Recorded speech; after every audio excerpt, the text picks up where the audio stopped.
nuestras redes sociales.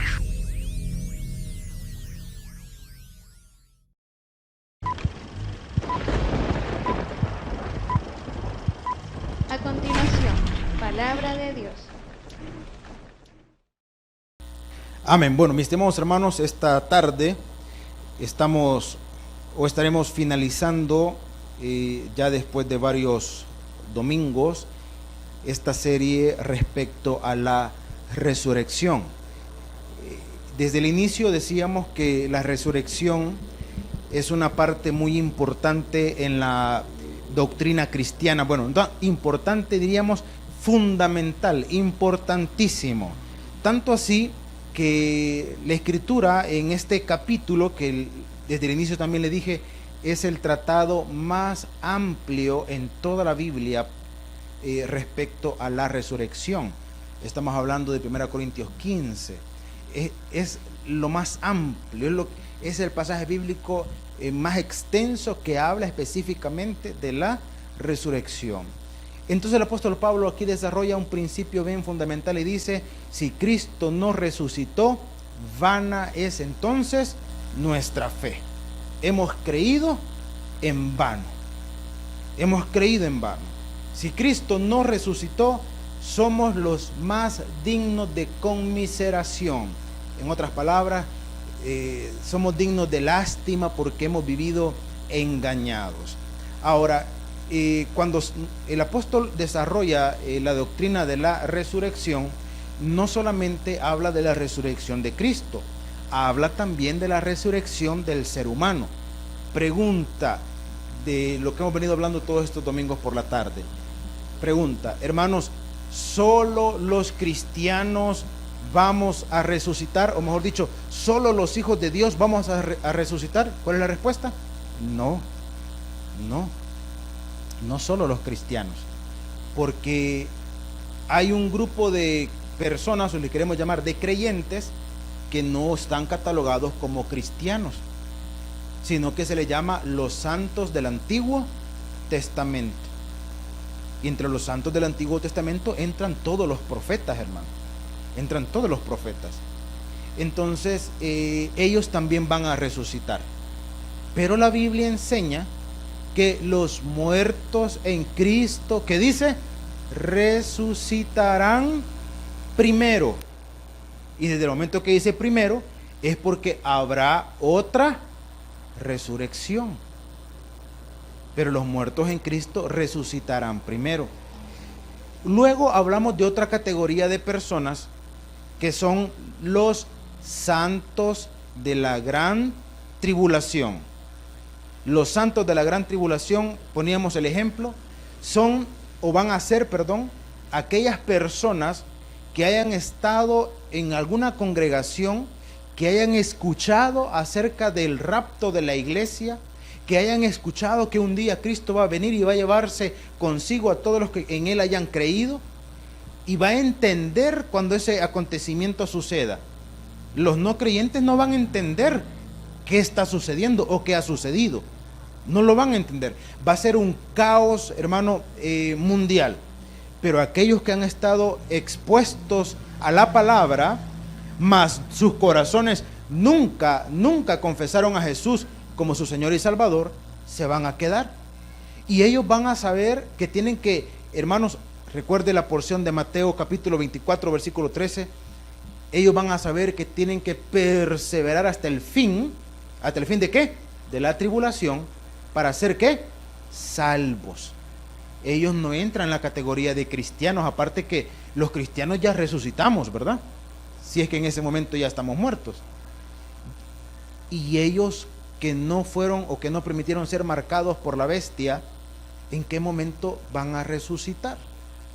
Aquellos que mueran decapitados por la causa de Jesús, ellos van a resucitar. Usted recuerda que leímos esa porción, ¿verdad? Tanto en Daniel capítulo 12 como en Apocalipsis, allá en el capítulo 20, al final del período llamado la gran tribulación.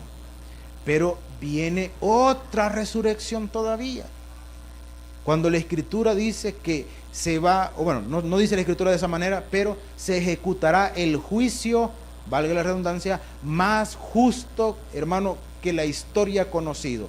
Se le llama el juicio del gran trono blanco.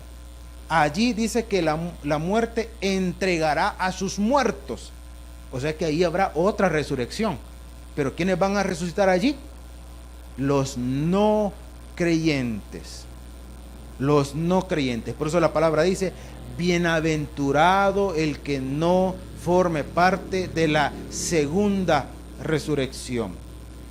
Ahora, no es la segunda, ¿verdad? Porque ya hablamos la resurrección de los creyentes, la resurrección de los santos del Antiguo Testamento, junto a la resurrección de los santos de la tribulación. Pero le dice, le llama la segunda resurrección, porque ahí ya no son personas que confesaron a Cristo como Señor y Salvador de sus vidas, sino que son personas todo lo contrario, que lo despreciaron. Ahora, el final del capítulo 15, hermanos, amplía mucho más todo lo que hemos venido hablando, porque hemos venido hablando de la resurrección, y hay un último punto en el que nos quedamos: ¿cómo vamos a resucitar? Para algunos las preguntas son: mire, y cuando resucitemos, ¿de qué edad voy a resucitar? ¿Voy a resucitar de la edad en la que me morí? ¿Cuál va a ser la contextura de nuestro cuerpo? Si yo soy así hermosito, ¿voy a resucitar hermosito o voy con 20 libras menos? Algunos dirán: ya, para entonces, ¿para qué? Ahora que haga el milagro el Señor, ¿verdad? ¿Cómo va a ser? Le decía en ese momento que la Biblia, hermanos, no da detalles de, digamos, de cómo va a ser ese cuerpo en cuanto a la contextura, en cuanto a la edad. La Biblia no especifica esos detalles, pero la Biblia sí habla de ese cuerpo, y que algunos le llaman cuerpo glorificado. ¿Por qué? Porque va a ser un cuerpo que Dios le va a dar las condiciones apropiadas para que esté eternamente con Él. Entonces, en esa última parte es donde nos centramos en esta tarde, y que Dios permita podamos finalizarla. Abra su Biblia, por favor, en la primera carta a los Corintios, capítulo 15, y leemos, mis estimados hermanos, versículo 49 al 50. Del 49 al 50 para efectos de tiempo, y vamos a procurar avanzar lo más que nos sea posible. Dios mediante, hoy terminamos. Cuando lo haya encontrado, puestos en pie, le damos lectura a la palabra de nuestro Dios. Primera Corintios capítulo 15, versículos 49 y 50. ¿Lo tenemos, hermanos? Amén. Muy bien, entonces lo leemos juntos, y dice la palabra de nuestro Dios: y así como hemos traído la imagen del terrenal, traeremos también la imagen del celestial. Está hablando del cuerpo, hermanos. Pero esto digo, hermanos, que la carne y la sangre no pueden heredar el reino de Dios, ni la corrupción heredará la incorrupción. Oramos. Padre y buen Señor, en esta tarde, háblanos al corazón, instrúyenos con tu palabra. Queremos aprender más de ti, que nuestra mente y corazón estén dispuestos y receptivos, para que cuando nos retiremos de este lugar, lo hagamos de manera diferente de cómo hemos llegado. Te lo suplicamos, Señor, en el nombre de Cristo Jesús. Amén y amén. Podemos tomar otros asientos, mis estimados hermanos. El versículo 49 viene hablando del cuerpo, hermanos. Recuerde que habíamos hablado de de un ejemplo que el apóstol puso, y puso el ejemplo del grano. Y el ejemplo del grano que el apóstol puso fue: mire, el grano no germina si no muere antes, dice. Y está poniendo la condición de que el grano se siembra, ¿verdad? Y lógicamente, para que pueda germinar, tiene que cambiar toda su estructura, toda su condición. O sea, es totalmente distinta. Sin embargo, allí hay vida. El grano está vivo, hermanos. Está vivo. Pero esa, llamémosle contextura, esa forma, cuando se siembra, muere. No puede continuar. Usted no va a buscar la raíz de un árbol intentando ubicar dónde quedó el pedacito de semilla. No, o sea, ha desaparecido totalmente. pero aquel árbol tiene vida. Y la semilla, como si lo pusiéramos en este plano, la semilla y el árbol tienen, hermano, los mismos compuestos. La respuesta es sí. Sí. Sí, porque si usted sembró una semilla de mango, ¿qué va a producir, hermano? Mango, no es para que le hagan aguacate, ¿verdad? O sea, entonces tiene el mismo, llamémosle, eso es lo que le llaman la herencia genética, ¿verdad? Tiene lo mismo. Entonces, así, hermano, lo que el Señor vino a salvar fue nuestra alma, nuestra esencia. Este cuerpo un día, si Cristo no viene antes, va a morir y va a regresar de donde fue tomado. ¿A dónde? Al polvo de la tierra. Va a regresar allí. Pero Dios, hermano, va a resucitar y va a dar una condición distinta. Y ahí vienen algunos entre cosas que son serias y cosas medias locas, ¿verdad? Porque dice, mire, vaya, aquellas personas, los que fueron sepultados, digamos, completos y todo lo demás, pues van a resucitar completos. Pero ¿qué pasa con aquellas personas que por situaciones trágicas y tristes, de repente, pues, básicamente nunca se encontraron? Personas que murieron en situaciones muy, muy lamentables, en donde a veces ni siquiera sus cuerpos completos. ¿Qué va a pasar con ellos? El problema es que nosotros nos mentalizamos tanto en lo terrenal que creemos, hermano, repito, que creemos que vamos a ser resucitados en una condición similar a la que hoy conocemos. Una condición similar. Ahora, eso no lo describe la Biblia. Lo que la Biblia sí describe es el cambio que Dios obrará en nosotros. Por eso dice la Escritura. Váyase al versículo 50. Dice, pero esto digo, hermanos, que la carne y la sangre, está hablando de esta condición terrena, no pueden heredar el reino de Dios, ni la corrupción, una vez más, está hablando de esta condición terrena, heredará la incorrupción. He aquí os digo un misterio. Ojo, la palabra misterio es bien interesante porque muchas veces nosotros lo interpretamos como algo oscuro, como algo que va a generar hasta temor, ¿verdad? No, la palabra misterio, en una forma práctica de entenderlo, es algo que no ha sido revelado, o que no había sido revelado, pero que será revelado. En este caso, ¿cuál es el misterio? O sea, lo que no había sido revelado. ¿Qué es? Es este principio. Mire usted qué gran misterio. Os digo un misterio, no todos dormiremos. O sea que cuando Cristo venga, ¿cuál es el misterio, hermano? ¿Cuál es el misterio? Que no todos estarán muertos, hermano. Nosotros, recuerde que cuando Cristo venga por su iglesia, eso no está sujeto a señales. ¿Qué es lo que está sujeto a señales? La venida de Cristo al final del periodo llamado la tribulación. Pero el rapto de la iglesia no. El rapto de la iglesia no está sujeto a señales, que mire que se está viendo esto, que se está viendo aquello otro. Eso no es para cuando Cristo viene por su iglesia. Entonces, ¿cuándo puede venir el Señor? Puede venir en cualquier momento. Imagínense que viniera mañana, hermano, todos nosotros, esperaría yo, ¿verdad? Primeramente el Señor que así sea. Si viene mañana, todos nosotros vamos a estar vivos. Pero ¿y si viene dentro de 20 años? ¿Cuántos tienen esperanza de que van a estar vivos dentro de 20 años, hermano? Yo espero que tenga esa seguridad. Yo espero que tenga esa seguridad. Yo me pongo a pensar, de aquí a 20 años, cuando yo tenga como 45, ¿verdad? O sea, va a ser algo espectacular, hermano. Va a ser algo espectacular. Entonces, de acá a 20 años, bueno, hermano, de acá a 5 años, y no nos referimos a la muerte en la condición de que por la edad, ¿verdad? Recordemos que aquí hemos aprendido un principio sumamente profundo. Requisito para estar muerto, o para morirse, perdón, ¿cuál es? Entonces, si usted cumple con ese requisito, también es candidato, hermano, ¿verdad? También es candidato. Entonces, nosotros no lo sabemos. Entonces, el apóstol les dijo a los creyentes de aquella época, miren, yo les estoy hablando de que Cristo nos va a resucitar, pero los creyentes de aquella época llegaron a pensar de que, bueno, para poder resucitar tengo que estar muerto. Entonces, Quiere decir que, de aquí que el Señor venga.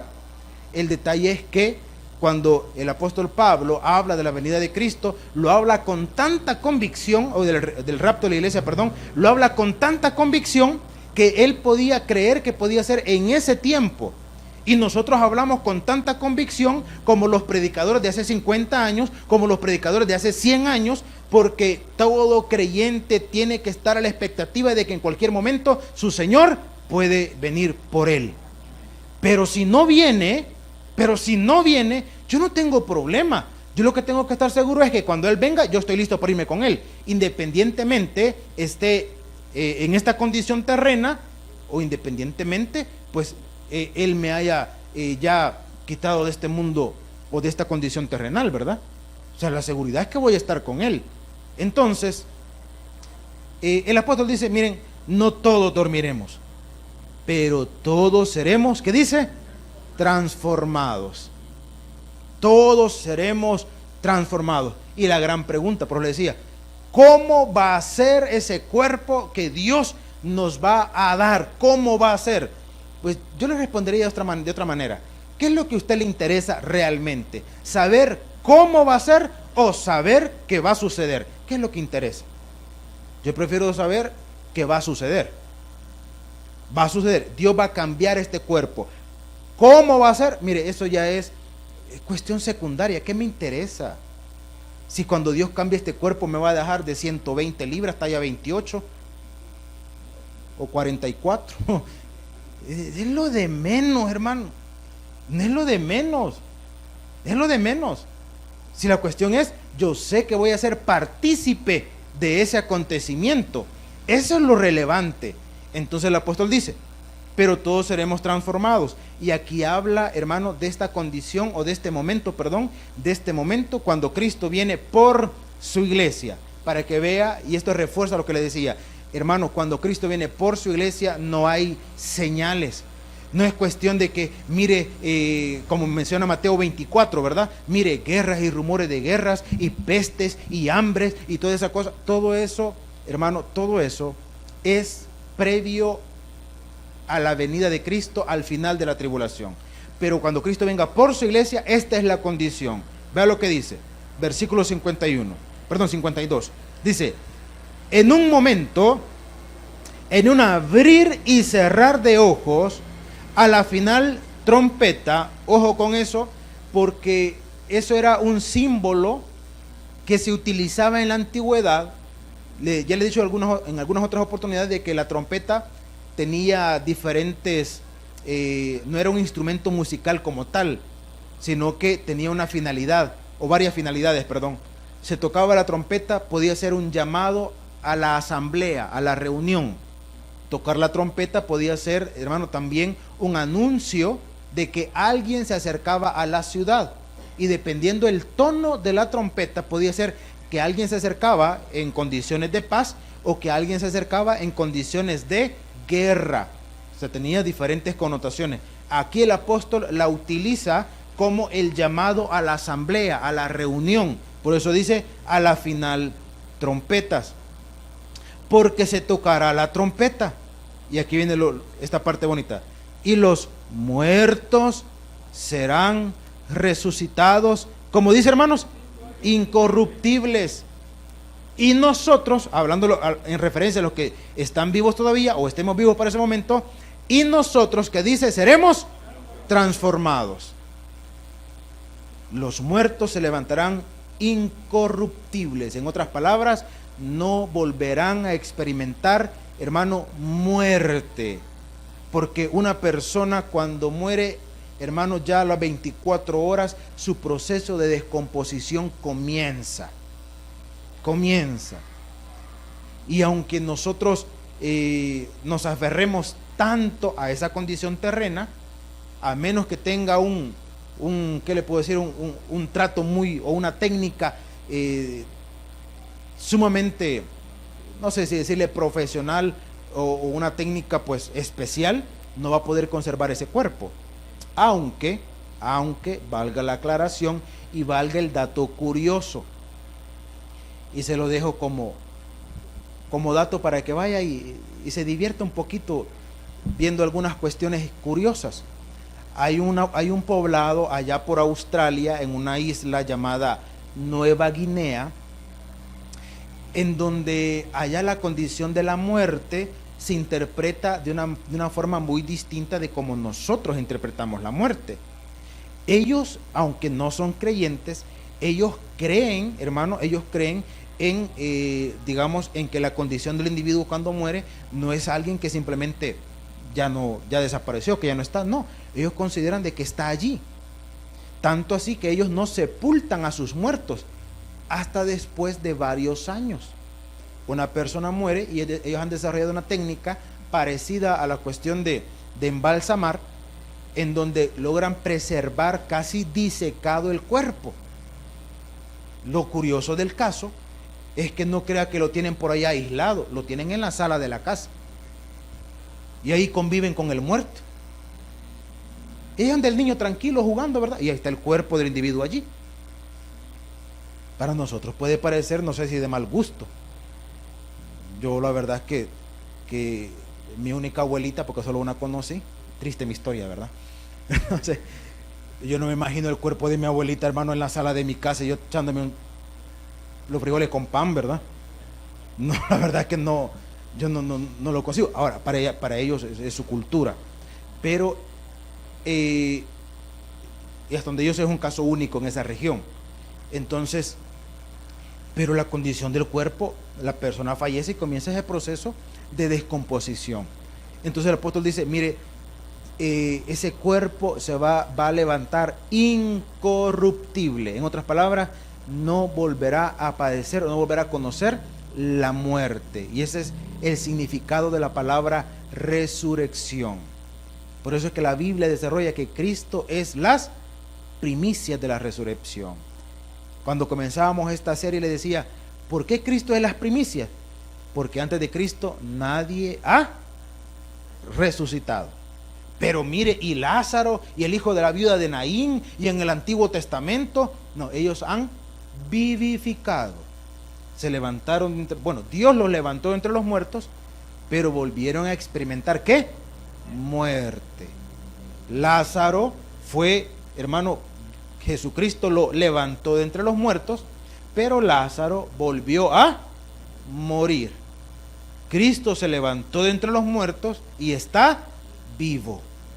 Así nosotros seremos levantados de entre los muertos y no volveremos a experimentar muerte. Eso se llama resurrección.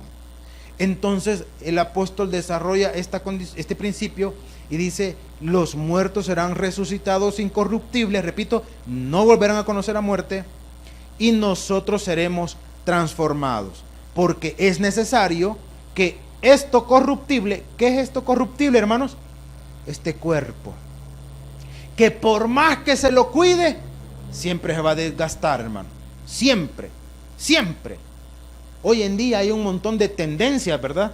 Que son simpáticas, que si usted quiere, tómelas en cuenta, pero hay gente que molesta porque dice que ahora, ¿verdad? Todo el mundo se anda, no todo el mundo, pero muchas personas se andan cuidando, que mire que tal alimento, que el gluten, que no sé qué, que la sal, que el azúcar, que solo pan integral, que no sé qué. Mire, hay gente que parece conejo, usted solo lechuga come. Pues mire, aunque viva a pura lechuga y agua, una noticia, su cuerpo se va a desgastar y por más que quiera, siempre se va a morir. Siempre.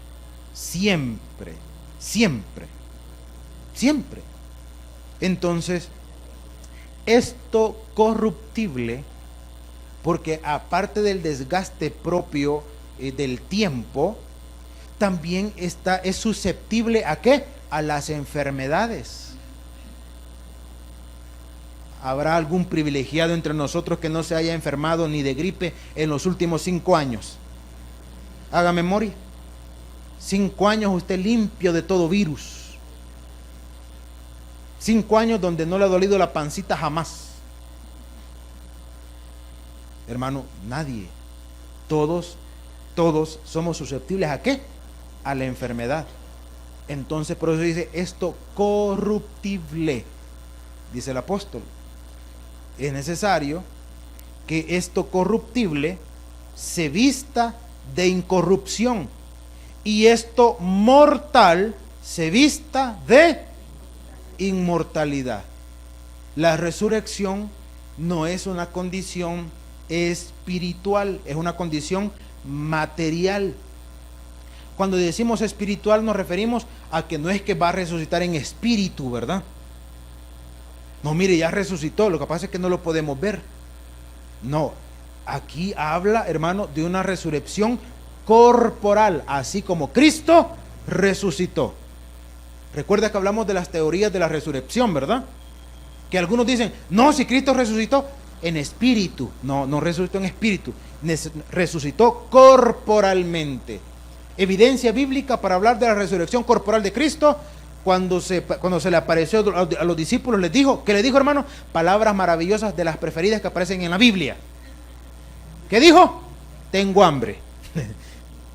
De mi club el Señor. Tengo hambre, dijo. ¿Y cuál fue la dieta después de la resurrección, hermanos? Pescado y miel. Así narra la Escritura. Cristo resucitó corporalmente. Y así como Él resucitó corporalmente, también lo haremos nosotros. También lo haremos nosotros. Por eso dice que esto mortal se vista de inmortalidad. Y sigue diciendo, versículo 54. Y cuando esto corruptible, sigue hablando del cuerpo, se haya vestido de incorrupción y esto mortal se haya vestido de inmortalidad, entonces se cumplirá la palabra que está escrita. Palabras maravillosas, hermano. Sorbida es la muerte en victoria. Y mire usted cómo lo plantea el apóstol. Y dice, ¿dónde está, oh muerte, tu aguijón? ¿Dónde, oh sepulcro, tu victoria? Ya que el aguijón de la muerte es el pecado y el poder del pecado, la ley. Está diciendo, mire, recordemos que la ley implica condiciones terrenas, hermano. La ley le indica a usted en todo lo que usted ha fallado. Eso es la ley. La ley le indica a usted todo lo que ha fallado. ¿Qué hace la gracia? La gracia le perdona a usted en todo lo que le ha regado. La ley es como el espejo donde usted se refleja y dice, híjole, no me peiné, no me he lavado la cara, se le nota. La gracia son los implementos de limpieza para que usted, hermano, se pueda reflejar ahora aceptable. Ahora, no con usted mismo, sino para ¿con quién? Para con Dios. Porque aquellos que somos sinceros con nosotros mismos, llegamos a la conclusión que nosotros somos desaprobados. Nosotros somos desaprobados, conforme a la ley, hermano. Cuando usted es sincero con usted mismo. Y si usted quiere hacer un examen muy sincero, así, sin que usted lo comparta con nadie, no, váyase a Éxodo 20 y lea los 10 mandamientos. A ver, póngase una nota mínima, vaya. Mire, yo con 5 pasos, vaya, póngase 5. Vea si de los 10 cumplió 5. Vea si de los 10 cumplió 5. Hermano, somos desaprobados. Entonces la ley es terrena, pero la gracia es celestial. Porque la gracia, hermano, yo siempre lo he comparado, la gracia es como que usted va al examen y no ha estudiado nada. ¿Le parece conocido eso? Sí, vaya. Entonces, es como que usted vaya al examen y no ha estudiado nada. Y viene Cristo, hermano, y le dice, a ver, dame el examen, yo te lo respondo. ¿Cuánto quisieran que les pasara eso en los exámenes? Sí, no, una gran cosa, hermano, una gran cosa. ¿Y sabe qué es lo maravilloso? Que el Señor no le apunta, porque cada quien, una vez más, cada quien se conoce. Y cuando usted va a una evaluación, usted le apunta a una nota. ¿A cuánto le va apuntando? 6, ¿verdad? Con 6 pasos, al 6. No, Cristo no le apunta al 6, ni al 8, ni al 9. Cristo le apunta al 10. Y el estándar del Señor es la perfección, hermano. Es la perfección. Entonces, por eso, mis estimados hermanos, es que la Escritura habla, o mejor dicho, el apóstol menciona esta condición. Cuando dice, fíjese bien, ¿dónde está, oh muerte, tu aguijón? ¿Dónde, oh sepulcro, tu victoria? En el 56 dice, ya que el aguijón de la muerte es el pecado, al cual estamos expuestos todos nosotros. Y dice, y el poder del pecado, la ley. ¿Por qué la ley? Repito, porque la ley es la que le dice, o la que nos dice en todo lo que le hemos regado. La ley viene y nos señala. La ley nos está diciendo constantemente, la regaste, la regaste, la regaste. ¿Por qué? No cumplís con este estándar, sos desaprobado. Y uno tiene que reconocer eso.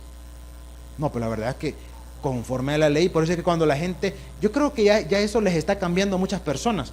Porque antes, cuando invitábamos a la gente a venir a las iglesias o lo invitábamos a Cristo, había mucha gente que decía, no, ¿y para qué voy a ir si nadie cumple? Y algunos ya, gracias a Dios, ya no dicen eso, porque nosotros hemos aprendido a responder a eso. ¿Qué le dice usted a alguien cuando le menciona, no, yo para qué voy a ir a la iglesia si nadie cumple? ¿Qué le dice usted? Tiene toda la razón, si nadie cumple.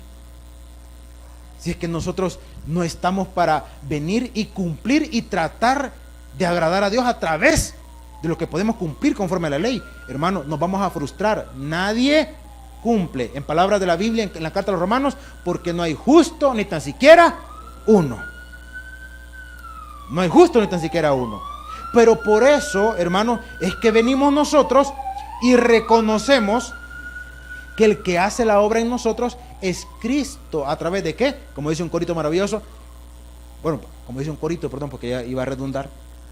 O sea, yo iba a redundar.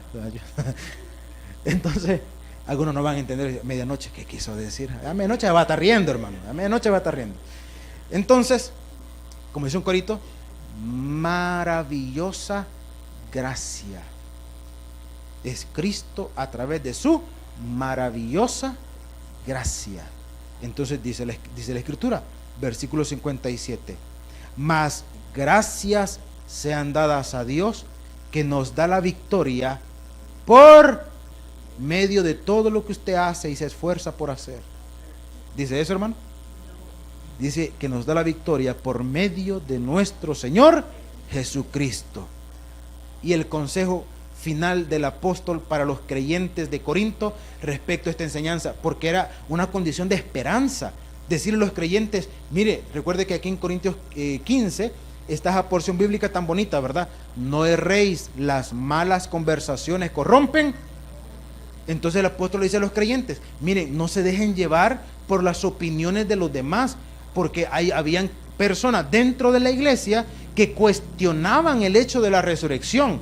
El apóstol dice, no se dejen llevar, mire, no es la opinión de los demás, lo que siempre hemos dicho, es lo que la palabra dice, es lo que Dios enseña a través de su palabra.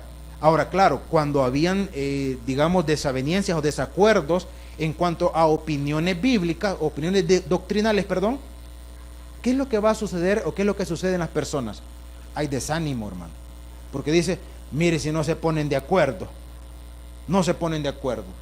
Allá, por un lado nos dicen que la gracia maravillosa y que por gracia sois salvos, y por allá nos dicen que tenemos que hacer esto, esto y esto, ¿verdad? Si lo ponemos en un contexto actual, allá nos dicen que me tengo que abstener de estos alimentos, que tengo que cumplir con estos días, que tengo que hacer esto otro, para poder ser salvo. Allá me dicen que es por gracia, por fe, ¿verdad? Más nada menos nada. Bueno, y entonces, y ahí donde algunos dicen, y entonces pues, nadie se pone de acuerdo, cada quien interpreta la Biblia como quiere. No, eso no es cierto, hermano. Eso no es cierto. Por eso es que el apóstol viene y da este consejo maravilloso. ¿Y cuál es ese consejo? Así que, hermanos míos, amados, ¿cómo le dijo el apóstol? Estad firmes y constantes, creciendo en la obra del Señor. ¿Cuándo dice? Ese es el consejo. Mire, hermano, se lo voy a poner en palabras de nuestro pastor general. Él decía, no se mueva, no se mueva, no se mueva. Si es que el chiste no es que comenzamos, el chiste es que permanecemos. El chiste no es que fuimos, el chiste es que somos. Y eso es lo que el apóstol está diciendo a los creyentes de Corinto. Miren, tengan una esperanza firme de que un día el Señor nos va a levantar, un día el Señor nos va a resucitar, y si nosotros, cuando Cristo venga por su iglesia, si todavía no estamos vivos, Él nos va a transformar. Pero no se dejen llevar por los comentarios, no se dejen llevar por las situaciones que nos dicen que no hay resurrección, no se dejen llevar por las condiciones que nos dicen que estamos equivocados. Ese era el consejo para los creyentes de Corinto. Pero esta última parte aplica, hermano, perfectamente para todos nosotros. Estad firmes y constantes, creciendo en la obra del Señor. ¿Cuándo dice? Siempre. Porque, hermano, imagínese usted, si usted supiera que Cristo va a venir el próximo mes, 31 de diciembre del 2019, ¿a qué horas prefiere? ¿A las 9 o a las 10? ¿A qué hora ya ha comido? Para irse comidito, pues. A las 10. A las 10. Le aseguro que dos cosas pasarían. Uno, si usted supiera que el Señor va a venir el 31 de diciembre a las 10 de la noche, a algunos no los vuelvo a ver hasta el 31 en el culto de acción de gracias. Algunos otros, por miedo, no vaya a ser que me quede, de que voy a ir a todos los cultos, hasta el de jóvenes vendrían, pues. Hasta ahí, hermano. Porque para estar seguro, yo le diría, y si usted supiera que no va a venir el 31 de diciembre, sino que va a venir hasta dentro de 50 años, yo le diría, ¿cuál va a ser su devoción? ¿Cuál va a ser? ¿Cuál sería? Y si usted pregunta, ¿y cuál sería la apropiada? Que independientemente venga mañana, venga el 31 de diciembre o venga dentro de 50 años, mi expectativa tiene que ser con la que cierra la Biblia, por cierto. Ahí en Apocalipsis 22. ¿Con qué cierra la Biblia? Cierra con una expresión hermosa que dice, sí, Señor, ven. Señor, mañana, 31 de diciembre, dentro de 50 años, no me importa. Cuando sea, yo estoy listo. Así que, Señor, ven, que yo estoy listo. Falte lo que falte. Si es mañana, gloria a Dios, vámonos. Ya no pagamos nada de lo que debemos, hermano. Maravilloso. Si viene dentro de 40 años, ni modo, hay que seguir trabajando y hay que seguir pagando. Pero el gozo en el corazón tiene que estar siempre dispuesto. Repito, falte poco o falte mucho, estamos listos para irnos con nuestro, sea en vida o sea a través de la resurrección de los muertos. ¿Cómo estamos, hermano? Preparados. Así es que venga cuando Él quiera. Lo importante es que nosotros estamos listos. Así que esta tarde, regalen un fuerte aplauso a nuestro Padre Celestial. Vamos a orar. El predicador ha terminado su mensaje. Es tiempo de que recibas a Jesús como tu Salvador personal. Ora conmigo de la siguiente manera. Señor Jesús, yo te recibo hoy como mi único y suficiente Salvador personal. Creo que eres Dios, que moriste en la cruz por mis pecados y que resucitaste al tercer día. Me arrepiento, soy pecador. Perdóname, Señor. Gracias doy al Padre por enviar al Hijo a morir en mi lugar. Gracias, Jesús, por salvar mi alma hoy en Cristo Jesús, mi Salvador. Amén. Bienvenido a la familia de Dios. Ahora te invitamos a que crezcas en el conocimiento de las Escrituras. Congrégate con nosotros. Estamos ubicados en kilómetro 6,5, carretera a Los Planes de Renderos.